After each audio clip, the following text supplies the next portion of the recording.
आसुथिबा गणेश पूजा लगी जदि किछि भी लड्डू तैयारी करि नाहंती आ सहजरे किछि गोटे लड्डू तैयारी करिबा पई जदि चाहुछंती ताले एभली सुजी नडिया लड्डू तैयारी कर दियंतु। तैयारी करिबा एकदम सहज, खाइबाकू भी बहुत बढ़िया। बहुत कम समय आ अल्प किछिटा जिनसरे ए लड्डूटी तैयारी हे जिवो। ताहेले आसंतु प्रवीणास हेरिटेज किचन को ई सुजी नडियार लड्डूटी को तैयारी करिबा। चैनल टी को जदि सब्सक्राइब करि नाहंती ताहले जल्दी जल्दी सब्सक्राइब कर दियंतु। प्रथमे लड्डू पई गोटे करेई बसी सेठी पाखापाखि मु 3 बड़ चमच घी नेइछि। ए घी टिके गरम हे आसला परे मु एठी गोटे बाउल सुजी नेइछि। मीडियम फ्लेम रे आमे सुजी को भाजिबा आ मात्र 2 रु 3 मिनिट खंडे भाजिबा। आमे जेमति सुजीटी ब्राउन न होबो, सुजीटी पूरा खिला खिला हे जिवो। जेहेतु आमे घी पकेइजे गोटे सुजीर गोटे बास्ना आसीबो। सुजीर गोटे बास्ना आसला पर्यंत आम सेमती भाजिबा। ता भितर मु नडिया कोरा रखी से सुजी जेतिकी नहीं पाखापाखि सेतिकी नडिया कोरा मध्य मु नहीं जाइछि। बर्तमान सुजी को नडिया कोरा को मिसेकी भाजिबा। फ्लेम को मध्य से मीडियम रे रखिथिबे। नडिया रे जतल टिके पानी अंशटा मरी आसीबो, खिला खिला हे जिवो, मॉइस्चरटा पळेबो, आमे सेई पर्यंत भाजिबा। ये भी आउ 2-3 मिनिट खंडे हमको लागिबो। देखंतु एबे भाजी हे गलानी। नडिया सुजी सब पूरा खिला खिला हो जाइए। देखो कलर भी मोर बिल्कुल भी चेंज होनी, केवल मॉइस्चर तार पड़ाई और बास्ना गोटे आसूची।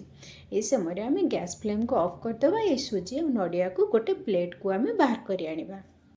बर्तमान से सेम करेई को आम बसैबा और जेतिकी क्वांटिटी आम सुजी नहीं सेतिकी क्वांटिटी आम चीनी नबा और सेतिकी मध्य पानी दबा। बर्तमान ये चीनी और पानी रे आम गोटे सीरा तैयारी करबा। गैस फ्लेम को ये समय टिके हाई करदबा कारण शीघ्र आमर चीना सीराटी हो जिवो। देखंतु एठी फुटुची और चीनी सीरा केमिति होबा, जस्ट एटा टिके अठा धरी आसुथिबो, पानी अंशटा मरीज और गोटे थ्रेड्र सीरा जस्ट धरुथिबो। आम एको एमती टिपरे ठंडा हैला परे नहीं कि देखिबा। जदि आमर एमती गोटे थ्रेड्र सीरा धरी आसुची आम गैस फ्लेम ऑफ करबा। एठी मोर गोटे थ्रेड सीरा धरुनी, मु पुणी आउ टिके गैस फ्लेम को हाई करी पुणी सीरा को आउ टिके फुटेबी।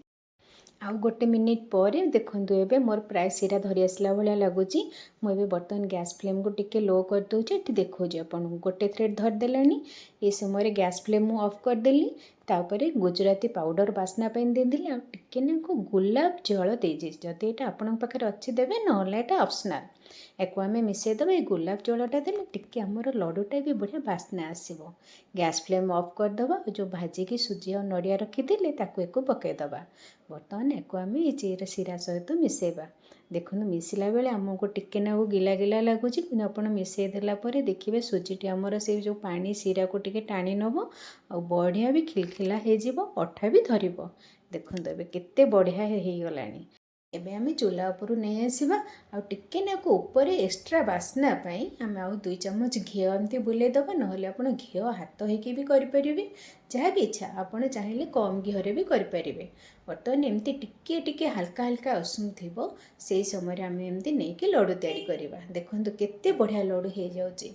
आ उपरटा सुंदर दिशिबाई आपण पाखे जहाँ भी ड्राई फ्रुट्स अच्छी, काजू किशमिश आलमंड चेरी जहाँ भी अच्छी ताको लगे एमती आपण सुजीर लड्डू तैयारी करदे। देखो केते बढ़िया हो गला ना, एकदम परफेक्ट सुजी नडियार लड्डू तैयारी हो जाए।